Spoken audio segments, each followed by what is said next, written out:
ಶ್ರೀ ಗುರುಭ್ಯೋ ನಮಃ. ಹರಿ ಓಂ. ಕೃಷ್ಣಾಯ ಯಾದವೇಂದ್ರಾಯ ಹರಯೇ ಪರಮಾತ್ಮನೆ ಪ್ರಣತಃ ಕ್ಲೇಶನಾಶಾಯ ಗೋವಿಂದಾಯ ನಮೋ ನಮಃ. ಶ್ರೀ ಗುರುಭ್ಯೋ ನಮಃ. ಶ್ರೀಪಾದರಾಜ ಮಠಾಧೀಶರಾದ ಶ್ರೀ ಲಕ್ಷ್ಮೀಪತಿ ತೀರ್ಥರ ವಿಶೇಷವಾದ ಸ್ಮರಣೆಯನ್ನು ಮಾಡೋಣ. ಇವರು ಲಕ್ಷ್ಮೀ ಮನೋಹರ ತೀರ್ಥರ ಶಿಷ್ಯರು ಹಾಗೂ ಲಕ್ಷ್ಮೀನಾಥ ತೀರ್ಥರ ಗುರುಗಳಾಗಿದ್ದಾರೆ. ಇವರ ಬೃಂದಾವನ ಈರೋಡಿನಲ್ಲಿರುವಂತಹ ನವಬೃಂದಾವನದ ಸಮುಚ್ಚಯದಲ್ಲಿ ಬರುವಂಥದ್ದಾಗತ್ತೆ. ನವಬೃಂದಾವನ ಅಂತಂದ ತಕ್ಷಣಕ್ಕೆ ನಮಗೆ ನೆನಪಾಗೋದು ಆನೆಗುಂದಿಯ ತೀರದಲ್ಲಿರುವಂತಹ ನವಬೃಂದಾವನ. ಆದರೆ ಈರೋಡಿನಲ್ಲಿಯೂ ಕೂಡ ನವಬೃಂದಾವನ ಇದೆ. ಇದರ ವೈಶಿಷ್ಟ್ಯ ಏನು ಅಂತಂದ್ರೆ, ಇಲ್ಲಿ ಕೇವಲ ಶ್ರೀಪಾದರಾಜ ಮಠದ ಯತಿಗಳದ್ದೇ 9 ಬೃಂದಾವನ ಇರುವಂಥದ್ದು. ಇನ್ನೊಂದು ವೈಶಿಷ್ಟ್ಯ, ಇಲ್ಲಿ ಶ್ರೀಮದಾಚಾರ್ಯರು ತಾವು ಸ್ವಯಂ ಆಗಿ ನಿರ್ಮಾಣ ಮಾಡಿಸಿದಂತಹ ತಮ್ಮ ಪ್ರತಿಮೆಯನ್ನ ನಾವಿಲ್ಲಿ ಕಾಣಬಹುದಾಗಿದೆ. ಹಾಗೂ ಆಚಾರ್ಯರು ಒಮ್ಮೆ ಇಲ್ಲಿ ಚಾತುರ್ಮಾಸ್ಯಕ್ಕೆ ಕುಳಿತಿದ್ದರು ಅನ್ನುವುದಾಗಿಯೂ ಕೂಡ ನಾವು ಕೇಳಿಪಡ್ತೇವೆ. ಇನ್ನು ಈ ಗುರುಗಳು 72 ಮಹಾಮಂತ್ರದ ಸಿದ್ಧಿಯನ್ನ ಪಡೆದುಕೊಂಡ ಮಹಾವಿಭೂತಿ ಪುರುಷರು. ನಿತ್ಯದಲ್ಲಿಯೂ ಕೂಡ 72 ಮಹಾಮಂತ್ರದ ಜಪವನ್ನ ಮಾಡಬೇಕು. ಇವರ ಹತ್ತಿರ ಯಾರೇ ದೀನರು ದಲಿತರು ಬಂದು ಸ್ವಾಮಿ ನನ್ನನ್ನು ಉದ್ಧಾರ ಮಾಡಬೇಕು, ಇಂತಹ ಸಂಕಷ್ಟದಲ್ಲಿ ನಾನಿದ್ದೇನೆ ಅಂತ ಹೇಳಿ ಶರಣಾಗತರಾಗಿ ಬೇಡಿಕೊಂಡಾಗ ಶಾಪಾನುಗ್ರಹ ಶಕ್ತರಾಗಿರುವಂತಹ ಗುರುಗಳು ಒಂದು ತೊಂಡೆಕಾಯಿಯನ್ನ ಅಭಿಮಂತ್ರಣ ಮಾಡಿ ಆ ದೀನರಿಗೆ ಕೊಡ್ತಾ ಇದ್ರು. ಕೊಟ್ಟದ್ದ ಪ್ರಭಾವದಿಂದಾಗಿ ಅವರ ಎಲ್ಲ ಸಂಕಷ್ಟಗಳು ದುಃಖ ದುಮಾನಗಳು ಕೂಡ ಅದು ದೂರವಾಗ್ತಾ ಇತ್ತು. ಹೀಗಾಗಿ ಎಲ್ಲರೂ ಕೂಡ ಇವರನ್ನ ಪ್ರೀತಿಯಿಂದ ಭಕ್ತಿಯಿಂದ, ಹೇಗೆ ರಾಯರನ್ನ ರಾಘವೇಂದ್ರ ಸ್ವಾಮಿಗಳನ್ನ ರಾಯರು ಅಂತ ಕರೀತಾ ಇದ್ದಾರೋ ಅದೇ ರೀತಿಯಾಗಿ ಇವರನ್ನ ತೊಂಡೆಕಾಯಿ ಸ್ವಾಮಿಗಳು ಅಂತ ಹೇಳಿ ಕರೆಯುವಂಥದ್ದಾಗಿದೆ. ಹೀಗೆ ಇಂತಹ ತೊಂಡೆಕಾಯಿ ಸ್ವಾಮಿಗಳಾದ ಲಕ್ಷ್ಮೀ ಪತಿತೀರ್ಥರ ಕಾಲದಿಂದ ಶ್ರೀ ಗೋಪಿನಾಥ ದೇವರ ಪೂಜೆಯ ನೈವೇದ್ಯದ ಸಂದರ್ಭದಲ್ಲಿ ತೊಂಡೆಕಾಯಿಯನ್ನ ಬಡಿಸುವಂತಹ ಸಂಪ್ರದಾಯ ಅದು ಒದಗಿ ಬಂದಿದೆ. ಹಾಗಾಗಿ ಇವರೂ ಕೂಡ ಸಂಪ್ರದಾಯ ಪ್ರವರ್ತಕರೇ. ಇಂತಹ ಗುರುಗಳ ಅಂತ್ಯಕಾಲದಲ್ಲಿ ಒಂದು ವಿಶಿಷ್ಟವಾದ ಘಟನೆ ಅದು ನಡೆಯುತ್ತೆ. ಇವರು ಜಪಕ್ಕಾಗಿ ಕುಳಿತಿದ್ದಾರೆ ಆಷಾಢ ಶುದ್ಧ ಬಿದಿಗೆ. ಭಗವಂತ ಮುಂದೆ ಪ್ರತ್ಯಕ್ಷನಾಗಿ ಹೇಳಿದ, ನೀನು ಇನ್ನು ನನ್ನ ಪುರಕ್ಕೆ ನೀನು ಬರಬೇಕು ಅಂತ ಹೇಳಿದ ತಕ್ಷಣವೇ ತಾವು ವಿಶೇಷವಾದ ಭಗವಂತನ ಸೇವೆಯನ್ನ ಮಾಡಲಿಕ್ಕೆ ಪ್ರಾರಂಭ ಮಾಡಿದ್ರಂತೆ. ಯಾಕೆ?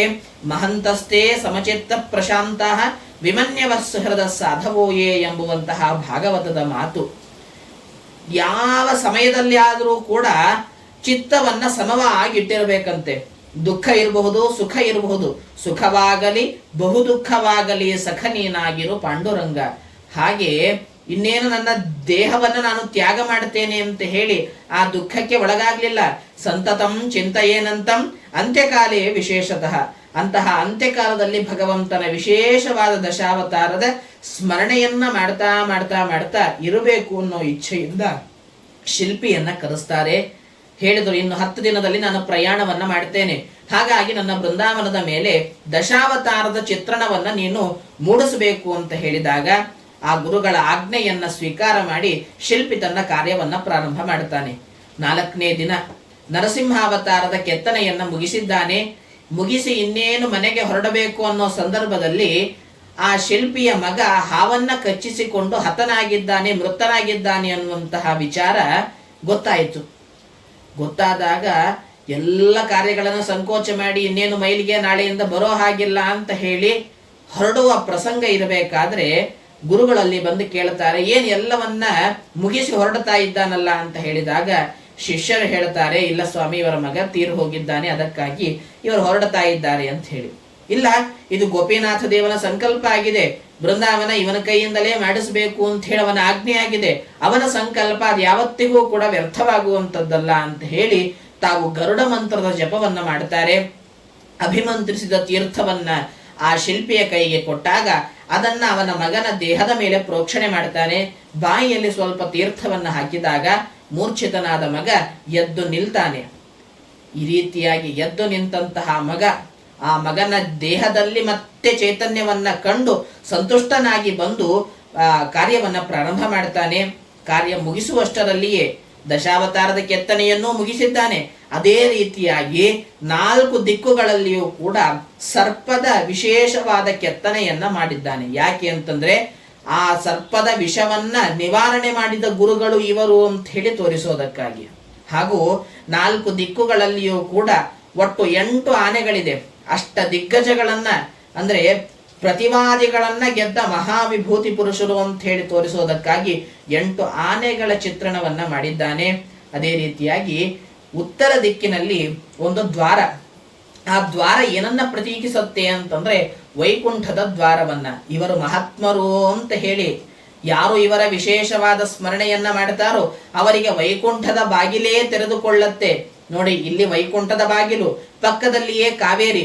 ಕಾವೇರಿ ವಿರಜಾತೋಯಂ, ಹಾಗೆ ವಿರಜೆಗೆ ಸಮಾನಳಾದ ಕಾವೇರಿ, ಪಕ್ಕದಲ್ಲಿಯೇ ಬೃಂದಾವನ, ಬೃಂದಾವನದ ಮೇಲ್ಭಾಗದಲ್ಲಿ ವೈಕುಂಠದ ದ್ವಾರ. ಮಹಂತಸ್ತೆ ಸಮಚಿತ್ತ ಪ್ರಶಾಂತ, ಇವರು ಮಹಾತ್ಮರಾಗಿದ್ದಾರೆ. ಮಹತ್ತರ ವಿಶೇಷವಾದ ಸೇವೆಯನ್ನ ಮಾಡಿದರೆ ಆ ವೈಕುಂಠದ ದ್ವಾರಗಳು ಅದು ತೆರೆದುಕೊಳ್ಳುತ್ತೆ ಅಂತ ಹೇಳಿ ತೋರಿಸುವುದಕ್ಕಾಗಿ ಶಿಲ್ಪಿ ಆ ಬೃಂದಾವನದ ಮೇಲೆ ವೈಕುಂಠದ ದ್ವಾರವನ್ನ ತಾನು ನಿರ್ಮಾಣ ಮಾಡಿಸಿದ್ದಾನೆ. ಆಷಾಢ ಶುದ್ಧ ಏಕಾದಶಿಯಂದು ಗುರುಗಳು ವೃಂದಾವನವನ್ನ ಪ್ರವೇಶ ಮಾಡುತ್ತಾ ಇದ್ದಾರೆ. ಇಂತಹ ಮಹಾನುಭಾವರನ್ನ ಕುರಿತಾಗಿ ಶಿಷ್ಯರಾದ ಲಕ್ಷ್ಮೀನಾಥ ತೀರ್ಥರು ಈ ರೀತಿಯಾಗಿ ವರ್ಣನೆಯನ್ನ ಮಾಡುತ್ತಾರೆ. ಸುಖತೀರ್ಥ ಮತಾಬ್ದಿಂದು ಜಾತಂ ಲಕ್ಷ್ಮೀ ಮನೋಹರಾತ್ ಸರ್ವಾಭೀಷ್ಟಪ್ರದಂ ನೃಣಾಂ ಲಕ್ಷ್ಮೀಪತಿ ಗುರುಂ ಭಜೇ. ಇಂತಹ ಮಹಾತ್ಮರ ವಿಶೇಷವಾದ ಸೇವೆಯನ್ನ ಮಾಡೋದ್ರಿಂದ ವಿರಜಾ ನದಿಯ ಸ್ನಾನದಿಂದ ಏನು ಲಿಂಗದೇಹ ಭಂಗವಾಗತ್ತಲ್ಲ, ಆ ವಿರಜಾ ನದಿಯ ಸ್ನಾನಕ್ಕೆ ಪೂರಕವಾದಂತಹ ಆಚಾರ್ಯರ ಸತ್ಸಿದ್ಧಾಂತದ ಜ್ಞಾನ ಅದು ದೃಢವಾಗಿ ನಮ್ಮಲ್ಲಿ ಬರಲಿಕ್ಕೆ ಕಾರಣೀಭೂತವಾಗತ್ತೆ. ಹಾಗಾಗಿ ಇಂತಹ ಮಹಾತ್ಮರ ಸೇವೆಯನ್ನ ಮಾಡಿ ನಾವೆಲ್ಲರೂ ಕೂಡ ಪುನೀತರಾಗೋಣ ಅಂತ ಹೇಳ್ತಾ, ಗುರುಗಳ ಕಾರುಣ್ಯ ಎಲ್ಲರಿಗೂ ಆಗಲಿ ಅಂತ ಹೇಳ್ತಾ, ಶ್ರೀಕೃಷ್ಣಾರ್ಪಣಮಸ್ತು. ಹರಯೇ ನಮಃ.